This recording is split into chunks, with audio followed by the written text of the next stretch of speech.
Ya, baik. Ibu dan Bapak sekalian, kita lanjutkan. Ya, sekali lagi bahwa kalau di proses pembelajaran kita memerlukan adanya learning experience, ya, yaitu pengalaman belajar, ya, maka dalam proses pembelajaran juga kita memerlukan we need evaluation, ya. Kita memerlukan adanya evaluasi pembelajaran. Nah, evaluation ini bisa menggunakan multi approach, ya, banyak pendekatan, ya. Yang paling umum adalah dengan tulisan, yaitu menjawab pertanyaan. Tapi selain itu juga sekarang berkembang karena trennya itu adalah jurnal, trennya itu adalah membuat chapter dan sebagainya, maka mengungkapkan ide dan gagasan itu dalam bentuk tulisan kita arahkan untuk bisa menghasilkan sebuah mahakarya.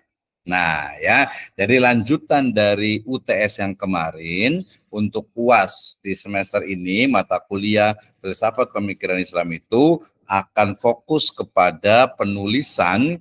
Ya, mungkin kalau levelnya bagus bisa ke jurnal, kalau tidak level ke bawah sedikit ya book chapter gitu ya. Jadi sistematikanya sama seperti pembahasan yang kemarin di UTS itu. Jadi nanti masing-masing mahasiswa itu akan memilih satu tokoh baik klasik ataupun kontemporer, kemudian analisis pemikiran, boleh filsafat umumnya, boleh filsafat ketuhanannya, boleh filsafat kenabiannya, boleh filsafat manusianya, boleh filsafat alam semestanya, boleh filsafat misalnya pendidikan agama Islamnya, itu dikaji tentu saja dengan sumber yang valid, ya, dengan sumber yang autentik. Nah, ini yang paling penting nih. Jadi, misalnya mau meneliti tentang pemikiran filsafat pendidikan agama Islamnya Al-Ghazali gitu ya. Oh, dia nggak baca bukunya Imam Al-Ghazali gitu ya. Justru bacanya malah di internet doang gitu ya. Nah, ini sangat tidak bagus ya. Sangat tidak bagus gitu ya. Jadi, harus dia misalnya ngambil kitab Al-Mustasfa gitu ya, atau mungkin Ihya Ulumuddin misalnya gitu ya. Nah, itu harus tuh, apalagi kalau level PhD dan juga master gitu ya. Jadi jangan lagi saya bilang terjemahan aja Pak. Ya belajarlah, walaupun terjemahan itu nanti dia sebagai jembatan saja. Oke, baca bahasa Indonesianya, kemudian nanti lihat bahasa Arabnya, lihat ya minimal tahu lah, oh ini bahasa Arabnya ini dikutip, oh bahasa Indonesia itu ini. Itu yang ya bukan ya ideal, yang harus seperti itu gitu ya kalau kita mengutip gitu. Kenapa? Salah satu dari perkataan Imam Al-Qurtubi, beliau mengatakan min barakatil ilmi idhafatul qaul ila qailiha, ya. Salah satu dari keberkahan ilmu itu adalah menyandarkan, menisbatkan ide gagasan itu kepada orangnya. Ya, misalnya Imam Syafi'i menyebutkan bahwasanya dalam qaulul jadidnya, ya, sebelum ada qaul qadim, dalam Ar-Risalah misalnya, atau dalam Al-Um misalnya. Nah, itu referensinya itu harus betul-betul valid, ya, sahih, qat'i gitu ya. Nah, kalau momennya itu kalau pengen dapat nilai bagus ya itu gitu ya. Kalau dari internet gitu ya, dari terjemahannya. Internet sebenarnya sih tergantung internetnya. Ya, apalagi dari Blogspot, dari Wikipedia, atau mungkin dari WordPress yang belum jelas gitu. Nah, itu yang kurang valid. Ya, ini dibiasakan ini ya. Oke, jadi nanti masing-masing setiap mahasiswa itu memilih tokohnya, dan nanti saya minta bantuan ke Pak Eko ya kayaknya ininya ya, koordinatornya nih Pak Eko ya. Jadi nanti kita satu-satu, kemudian tetapi karena kita itu levelnya master, jadi bukan hanya pemikirannya saja, ada misalnya aplikasinya, implementasinya, relevansinya ya dengan yang kontemporer saat ini khususnya di Indonesia. Dan boleh secara spesifik gitu ya. Jadi jangan pemikiran pendidikan agama Islam Al-Ghazali wah terlalu banyak gitu ya. Itu jadi disertasi itu ya. Jadi yang simpel aja, misalnya pemikiran misalnya apa nih yang paling gampang, akhlak peserta didik menurut Imam Al-Ghazali dalam Ihya Ulumuddin misalnya. Nah, dan relevansinya misalnya dalam pembelajaran di MTS apa, atau di Indonesia boleh lah kalau karena ini tugas gitu ya. Ini di mata kuliah. Nah, sistematikanya kalau pengetikan teknis normal ya, jadi menulis ditulis itu di kertas A4, kemudian fontnya Times New Roman, size-nya itu 12, kemudian spasinya itu 1,5, margin sebelah atas, bawah, dan kanan itu ada 3, kemudian sebelah kiri itu 4 ya, kemudian menggunakan jangan lupa pakai body knot dan using APA style ya, American Psychology Association. Nah, itu pakainya body knot, bukan pakai foot knot. Ya, kalau dapat nilai 10 atau 9 sampai 10 itu wajib menggunakan Mendeley ataupun Zotero ataupun end knot ya. Dan referensi minimal itu adalah dari jurnal itu 3 dan dari buku ataupun e-book itu 3. Saya pernah share buku saya itu, buku yang di internet itu banyak sekali tentang filsafat pendidikan agama Islam, itu boleh. Jadi kalau yang misalnya pendanaannya kurang, ya udah nggak usah beli buku lah, kan di e-book itu banyak, selama dia ada penerbitnya, ada penulisnya, ada tahun terbitnya, ada halamannya, itu so far nggak ada masalah gitu ya. Oke, referensi 3 dari jurnal, 3 dari buku, menggunakan body knot ya, lebih bagus pakai Mendeley ya, pakai jurnal, dan jangan lupa ya kutip juga jurnal yang menjadi jurnalnya dosen tetap ya di program Pascasarjana Magister Pendidikan Agama Islam Sirajul Falah Bogor. Nah, kemudian jangan lupa karena ini adalah ilmiah, menggunakan bahasa Indonesia yang baik dan benar. Ya, misalnya jangan menggunakan kata sambung di awal kalimat.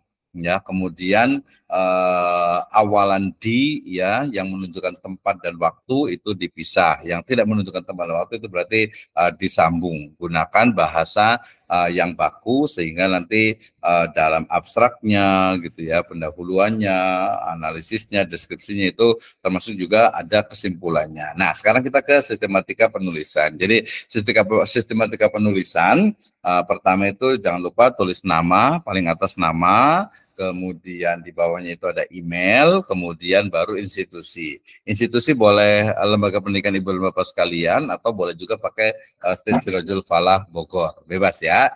Oke, nama, email, kemudian institusi. Kemudian berikutnya adalah abstrak ya. Nah, nanti belajar bikin abstrak nih ya. Jadi abstrak itu adalah ya sebut saja ringkasan, isi di dalamnya itu mulai dari ada 2 versi ya.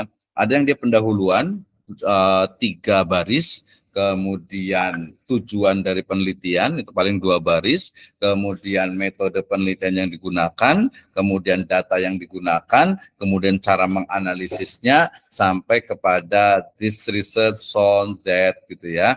Jadi penelitian ini menunjukkan hasil dari penelitian ini adalah, nah itu lebih kurang 3 sampai 5 baris. Setelah itu baru keyword atau kata kunci. Abstrak ini biasa standar itu 250 kata. Ya, 250 kata, sehingga ya ringkas dan itu diketik menggunakan spasi 1. Nah, itu ya. Jadi abstrak. Kemudian setelah abstrak bisa background, bisa introduction, mukadimah, atau pendahuluan. Bahasa Indonesia pendahuluan lah ya. Jadi pendahuluan atau latar belakang. Nah, di pendahuluan atau latar belakang ini membahas tentang pentingnya urgensi dari topik yang akan kita bahas yang didukung oleh data-data yang valid. Nah, gitu ya. Misalnya saya mau membahas tentang tawuran misalnya. Carilah data yang valid tentang tawuran, itu korbannya mana, kasus-kasusnya di mana, ya, kemudian data statistiknya berapa, seperti itu. Ya, jadi ini kenapa? Karena untuk melatih nanti menulis tesis. Dan menulis tesis itu ya gampang lah gitu ya, karena kan cara berpikirnya gitu ya, apalagi kan kita bisa bantu dengan AI, kan bisa juga gitu ya, sangat mudah sekali. Oke ya, kemudian yang berarti kita sebut saja A ya. A itu adalah pendahuluan, kemudian B boleh pakai biografi ya. Biografi, kalau mau ditambahin biografi dan pemikiran, tapi saran saya pakai biografi sendiri aja. Pendahuluan, kemudian biografi, kemudian yang C-nya adalah pemikiran, filsafat, tokoh itu ya, C ya. Kemudian yang D-nya itu adalah analisis ya, analisis dari pemikiran, filsafat, tokoh tersebut gitu ya, analisis pembahasan sampai kepada A, B, C, D adalah conclusion, kesimpulan, kemudian daftar pustaka, dan don't forget to write your biography. Ya, jangan lupa di akhir ditulis biografi dan pakai fotonya. Ya, itu tulisannya. Jadi backgroundnya. Kalau tadi biografi ya, pokoknya menulis mulai dari jadi kronologis. Karena kan ujian ini sebenarnya melatih kita untuk berpikir tadi. Salah satu ada sistematis. Jadi kalau kita menulis biografi berarti lahirnya kapan, ya, kemudian di mana, kemudian nama lengkapnya, kemudian orang tuanya, kemudian background keagamaan, background politik, background ekonomi, background budaya, itu dimasukkan, termasuk juga rihlah ilmiahnya, perjalanan menuntut ilmunya, guru-gurunya, kemudian mahakaryanya, karya-karyanya, buku-bukunya, tulisan-tulisannya, kemudian jabatan-jabatannya mungkin yang pernah disandangnya, sampai kepada wafatnya beliau. Jadi ketika kita bicara tentang filsafatnya, kita akan menemukan, oh iya benar ya, kenapa Al-Kindi bicara tentang misalnya itu al-hikmah misalnya gitu ya, atau menggunakan falsafah gitu ya, falasifah gitu, karena ya memang pada waktu itu di mana ada penyerapan bahasa Yunani, kemudian ada bahasa Arab, kemudian juga berkembangnya juga di wilayah Persia gitu ya, sehingga kemudian muncullah bahasa-bahasa atau istilah-istilah yang menjadi karakter atau yang menjadi bagian dari istilah dalam filsafat Islam. Nah, itu ya. Jadi kita harus pahami dulu background keagamaannya, background politiknya, latar belakang. Kenapa sih misalnya, kenapa Ibnu Taimiyah kok ini banget ya ke pemerintah itu sangat taat gitu ya. Ya iyalah, kenapa? Karena pada masa beliau itu kerajaan Islam itu sudah hancur, tinggal yang kecil-kecil, maka berpikir ya lebih baik bersama pemimpin zalim daripada semalam tanpa pemimpin tanpa adanya pemimpin. Saya itu kan jadi, oh iya benar. Jadi kan pemikiran seseorang itu banyak dipengaruhi oleh background, latar belakang di belakangnya, latar belakangnya di belakangnya lah gitu ya. Nah itu kita akan bisa lihat. Jadi kita akan lebih lebih tasamuh, ya, lebih toleransi, lebih memahami, dan yang paling penting kita tidak menjudge orang lain gitu ya. Jadi oh iya, orang memang punya pemikiran begitu ya, ya silakan saja selama bukan yang prinsip gitu ya, selama masih muslim gitu kan ya, selama tidak furuj minal milah gitu kan ya, it's okay, why not gitu ya, nggak ada masalah. Nah itu jadi backgroundnya, biografinya tadi sampai meninggal dunia, kemudian pemikiran filsafatnya saya sarankan itu dia lebih spesifik saja. Misalnya fokus kepada, ya udahlah, saya mau fokus kepada tentang filsafat ketuhanan misalnya. Jadi Tuhan menurut Yunani bagaimana, menurut Islam itu bagaimana, menurut misalnya lokal Sunda itu bagaimana, itu kan kita bisa lihat tuh ya, sambil memilah gitu ya, sambil memilah ya, misalnya fenomena tentang prima causa misalnya tadi itu, atau fenomena tentang al-ilah misalnya gitu ya, atau mungkin yang jarang sekali dibahas itu adalah terkait dengan filsafat kenabian. Saya membaca berkali-kali bukunya Profesor Dr. Juhaya S. Praja terkait dengan filsafat kenabian. Jadi intinya adalah kenapa ya manusia itu membutuhkan nabi dan rasul, gitu ya. Nah itu kira-kira kenapa nggak langsung ud'uni astajib lakum, ya, atau mungkin ini qarib ujibu da'watad idza da'an misalnya. Kenapa harus melalui perantara itu? Kenapa harus melalui Rasul? Itu Pak pemikiran kritisnya. Jadi jangan sampai salah dengar nih ya. Oh, ini kok bisa nggak jelas nih gitu ya. Enggak, itu tentang bagaimana sebenarnya filsafat kenabian. Filsafat kenabian gitu ya. Oke. Nah, itu untuk tugas dan juga ujian akhir semester kita. Nah, mekanismenya karena ujian itu tanggal 20, lebih kurangnya ya nanti secara resmi tunggu dari kampus. Sekarang tanggal 6 ya, tanggal 6 sekarang berarti ada sekitar 17 menit. Harusnya sih kalau di kelas lain itu ditulis terlebih dahulu, kemudian dipresentasikan. Setelah itu baru saya perbaiki, direvisi, and the last di hari P pelaksanaan ya itu cukup menyerahkan saja. Nah, jadi nanti bisa fokus ke ujian yang lain tuh, mata kuliah Pak Dr. Edi, Pak Dr. Ndai, Pak Dr. Zainal gitu. Jadi kalau mata kuliah saya itu pas hari pelaksanaan itu sudah clear. udah selesai gitu ya. Nah, tapi harus ada revisi nih karena my dream. Jadi harapan saya itu tulisan-tulisan dari Ibu dan Bapak sekalian, teman-teman semua itu menjadi sebuah mahakarya. Ya, mahakarya yang bisa minimal itu bermanfaat. Oh iya, dulu ada Pak Ahmad Sanusi nih, angkatan pertama nih, kelas B1. Mana buktinya nih? Ada di PDF-nya nih, ada di websitenya statesifa.ac.id. Seperti itu ya. Demikian juga Ustaz Ali Sadikin ya. Ini jangan lupa juga nih siapa nih, Pak Romansa nih, kekencengan suaranya kayaknya nih. Ya, Pak Romansa itu nanti harus jadi ini harus jadi apa ya? Pokoknya menghasilkan mahakarya.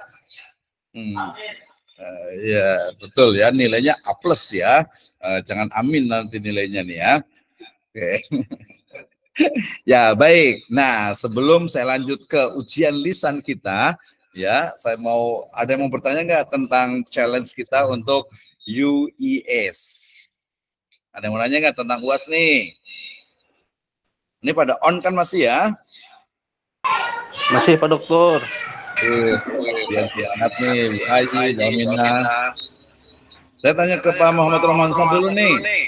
Nah, agar satu dayung sejuta pulau terlampaui, maka lebih bagus kalau mau nulis tesis itu bisa jadi tugas yang di sini juga untuk contoh gitu ya. Jadi misalnya Pak Romansa nih mau nulis tentang tadi Ibnu Khaldun misalnya, udah tugas sekarang itu berarti filsafat, pemikiran, pendidikan agama Islam Ibnu Khaldun dan relevansinya dalam kurikulum merdeka di Indonesia itu. Ya, boleh tuh. Atau mungkin kalau nggak Indonesia lebih spesifik lah gitu ya, misalnya pemikiran tentang etika peserta didik menurut Ibnu Khaldun di MTS Sirojul Atfal ya, Cibinong, Bogor, Jawa Barat, Indonesia, Asia Tenggara, benua Asia, Indonesia udah lewat. Nah, tapi jangan cuma ini aja nih, harus dibuktikan gitu ya. Kalau perlu saya siap untuk nanti pertemuan satu kali lagi untuk membahas satu-satu. Free lah, gratis. Emang gratis ini aja ya. Nah jadi duitnya buat cicilan aja nih, terutama yang udah mau verifikasi judul nih ya. Pak Rohman udah mau verifikasi judul kan? Alhamdulillah. Ya, oke, baik. Nah, sekarang kita mau tanya, ada yang mau nanya nggak tentang UAS kita nih? Ya silakan Pak Dian. Mangga. Kunaon? Bu Juwita halanya. Silakan Bu Juwita.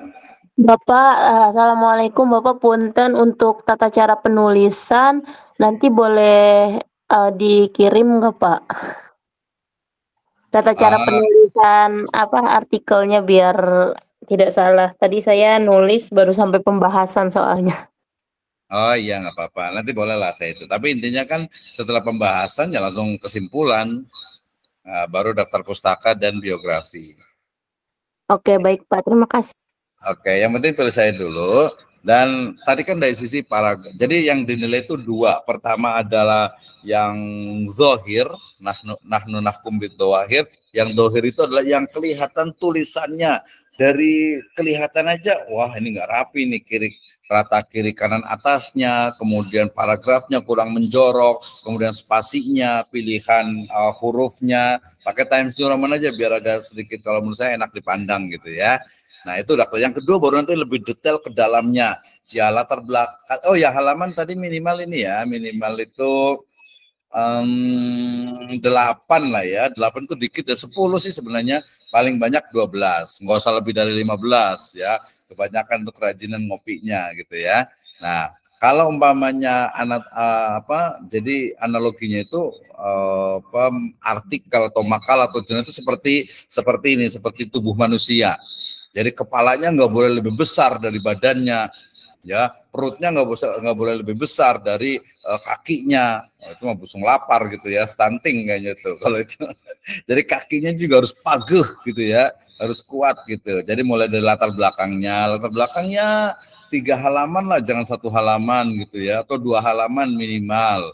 Ya kemudian biografi 1 halaman cukup. Pemikiran ininya bisa 2 atau 3. pembahasan bisa 2 atau 3, kesimpulan separuh halaman, daftar pustaka itu 1 halaman, biografi setengah halaman, 8 lah ya. 8, saya suka angka 8 karena 8 itu adalah eternity. 8 itu adalah keabadian dan tidak ada ujungnya. Seperti perjalanan hidup kita. Ya lanjut. Oke, terima kasih ya Bu Juwita ya. Nanti boleh tanya kok. Kalau enggak, kalau perlu nanti kita buat kelas lagi. Baik, terima kasih Pak. Oke, terima kasih. Tadi yang mau bertanya Pak, ini ngilang tadi ya, Pak Dian ya. Ya, mungkin problem negara berkembang nih sama sinyalnya nih. Ada yang mau nanya lagi nggak? 8 menit lagi waktunya. Assalamualaikum Pak Dokter, saya mau nanya. Salam Pak Ustadz Ali Sadikin. Iya, di sistematika penulisan kan tadi sudah disebutkan nama, email, institusi, abstrak ya. Itu kita perlu menuliskan judulnya juga nggak? Iya, tadi kelewat ya, saking semangatnya nih. Iyalah, ada judul paling atas. Paling atas ya berarti ya? Iya, judul, baru nama, baru email, baru institusi. Oh, judul. Iya, saya kelewat, soalnya belum tertulis nih. Kayaknya saya yang kelewat deh. Sama-sama lah kita lewat lah. Berarti mampir aja ke warteg dulu ya, kalau udah kelewat. Siap. Eternuhun Pak Dokter ya. Eternuhun Pak Ustadz Ali. Mangga sekarang Pak Dian nih, ya angkat tangan nih, mudah-mudahan nggak nyerah nih angkat tangan nih. Silakan Pak Dian. Tadi Pak Ahmad Sanusi juga angkat tangan kayaknya nih. Baik Pak Dokter, mohon maaf tadi keluar terpental. Ya nggak apa-apa, nggak jatuh kan ya? Alhamdulillah masih selamat. Ternyata kepleset gitu.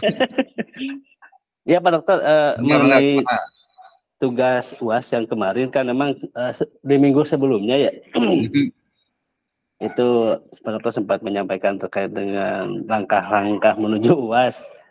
Dan itu sempat kita teman-teman diskusi gitu kan terkait dengan judul dan sebagainya. Itu sudah direkap juga dari beberapa biografi yang sudah Pak Dokter kasih. Terus ada juga tambahan dari teman-teman yang lain. Mungkin untuk kan kemarin ada beberapa yang sudah selesai gitu Pak Dokter ya? Ya betul. Nah, mungkin nanti itu aja yang direvisi gitu untuk selanjutnya gitu ya Pak Dokter ya? Ya betul. Nah untuk hasil dari teman-teman yang lain, nah tadi kan Pak Dokter memberikan apa ya, satu kesempatan untuk direvisi gitu. Betul. Apakah memungkinkan nanti untuk di situ gitu kan forumnya gitu Pak Dokter, dari hasil teman-teman yang sudah selesaikan terkait tugas yang kemarin. Begitu Pak Dokter pertanyaan saya. Oke, terima kasih Pak Dian. Oh ya Pak Dian ya ketua ininya ya, ketua kelasnya Pak Dian ya, koordinator ya. Ya iya Pak Dokter. Iya, saya sebut Pak Eko gitu, soalnya agak Pak Dian Eko gitu ya. Dian Eko. Jauh. Oke, jadi tidak ada yang tidak mungkin di dunia ini, semua serba mungkin selama kita itu punya azam yang qawi gitu ya, punya keinginan yang kuat ya, maka insya Allah sangat mungkin sekali. Dan saya ini waktunya silakan kapan gitu ya, nanti kita sepakati bisa malam atau apa, malam boleh atau mungkin juga hari apa gitu ya, sore bari ya nanti ngabuburit boleh juga gitu ya. Nah itu nanti silakan, saran saya memang seperti itu ya. Jadi jangan sampai image di kepala kita itu adalah besok ujian bikin aja lah, yang penting udah jadi selesai dikirim udah, nggak usah direvisi. Ini mindset dari dosen yang old gitu ya. Dosen yang old nih. Jadi kalau Pak Romansa mau jadi dosen harus dosen yang ini, yang kekinian gitu ya, yang zaman now bukan yang old gitu ya. Jadi kalau udah ujian selesai udah, jangan-jangan nggak ada juga tuh, ada yang nggak diperiksa, yang penting kasih nilai aja. Tidak ya, artikel juga sama kita periksa, nanti harus diperbaiki. Setelah itu baru nanti kita kasih nilai. Nilai itu bonus. Saya mau kasih nilai sekarang juga nih yang bisa jawab pertanyaan saya. Oke, itu ya Pak Dian ya. Jadi nanti silahkan kumpulkan, termasuk juga ada juga. Yang mau nanya temanya apa, nanti biar pasti nih ya. Siap Pak Dokter. Oke, terima kasih. Hatur nuhun Pak Ngersa, Pak Ustadz Dian. Mangga Kak Ibu Aminah, silahkan. Maaf Pak, mau tanya ini kan berarti ya, dimaafkan. Bisa jadi jurnal gitu ya Pak ya. Itu nanti dari kitanya yang uploadnya atau maksudnya dikumpulkan aja dulu Pak penulisannya gitu? Nggak Ya, mesti harus oke. terbit jurnal dulu ya? Ya, oke, terima kasih. Jadi kita juga ngasih challenge juga, pokoknya yang bisa upload sendiri dan dapat LOE, Letter of Acceptance, bisa ke kampus juga nanti bisa hubungi Pak Dr. Zainal, saya langsung kasih nilai A, gitu ya. Jadi yang bisa upload langsung, kemudian dapat LOE dari kampusnya, bisa di internal sini ataupun di eksternal, di luar sangat banyak sekali. Nggak usah pakai sinta-sintaan juga nggak apa-apa, ya, sinta 5, 6, 5 atau nggak sinta juga nggak apa-apa. Yang penting bisa publish, ya, itu kita kasih nilai A. Berarti ada uji Trinitas juga ya Pak? Apa sih kayaknya kalau Trinitas sih adanya di Nasrani ya. Oh, maaf Pak. Apa Trinity apa Pak? Trinil. Trinity. Oh iya Pak. Nanti tergantung ininya aja, tergantung ke apa namanya ke pengelola jurnalnya. Biasanya iya. Nah, kalau pakai Turnitin, kalau pakai itu gampang. Nanti tanya Pak Rendra nih ya. Pakai Parapress, bisa pakai ChatGPT, bisa pakai Perplexity, ya itu sudah jadi semua dan nggak bakalan kena Turnitin. Ya di bawah 15% lah ya. Gitu. Jadi belajar juga dari sekarang nih. Ya dari sekarang nih. Bahkan mungkin kalau mata kuliah ke depan itu bisa jurnal Sinta 2 itu dalam tanda petik itu nggak usah kuliah lah. Gitu langsung Yura bikin jurnal aja bisa itu nggak usah kuliah nggak apa-apa. Termasuk sebenarnya kita lagi godok juga tuh untuk tesis ya. Kalau bisa ke Scopus gitu, udah nggak usah tesis langsung ke Scopus aja. Tapi itu masih dalam pembicaraan diskusi. Di kampus lain udah banyak seperti itu. Ya, Mbak Mina ya. Jadi kita ngasih kesempatan juga bagi yang mau upload, silahkan gitu ya. Sampai dia dapat LOE untuk kita kasih nilai A. Ya, tapi pada umumnya kita tidak memberatkan juga. Secara umum ya nanti dikumpulkan, bisa langsung email ke saya, bisa CC juga ke koordinator ketua kelas. Yang pasti saya inginkan itu hasilnya itu maksimal bagus lah gitu ya. Maksimal bagus. Jadi jangan sampai tadi kalau mau copy paste gitu ya, mau nyontek, mau ngambil ya di Parapress lah gitu ya, sama ide gagasannya itu dari kita gitu ya. Misalnya kalau biografi ya kayaknya ngambil semua di internet itu udah ada semuanya deh. Biografi sumbernya dari mana? Sumbernya dari internet lagi dari jurnal lagi, sebenarnya kurang bagus gitu ya. Kurang bagus, tapi ya nanti kita akan lihat lah. Yang penting manjada wajada. Yang sungguh-sungguh ya dapat nilainya bagus kalau ngomongin tentang nilai. Ya, terima kasih Bu Amina ya. Tadi ada Pak Mas Nusi mau komentar atau siapa? Untuk tanggal UAS kira-kira di bulan apa Pak? Tanggal berapa? Ini nunggu pengumuman resmi, tapi lebih kurang itu antara mulai dari 20 itu hari Sabtu, 20, 21, 22. Berarti ini ya tanggal 20 itu. Tapi kan biasa kita kasih waktu lebih kurang 10 hari itu dari UAS itu untuk mengumpulkan biasanya. Tapi lebih cepat, yang cepat juga ada nilai plusnya juga lah yang udah berusaha selesai gitu. Tapi kalau saya inginkan sih hari P pelaksanaan ya minimal itu ada 24 jamnya, yaitu sudah mengirimkan di email atau lewat ketua. Yang duluan ya nilainya pasti lebih dong daripada yang belakangan gitu. Salah satunya, indikatornya nggak semuanya sih. Oke, terima kasih. Yang lain? Kalau telat nilainya ini ya, Pak Dokter. Iya, kalau telat ya berarti nilainya ditelatin aja kali ya. Iya, gitu. Ke laut aja.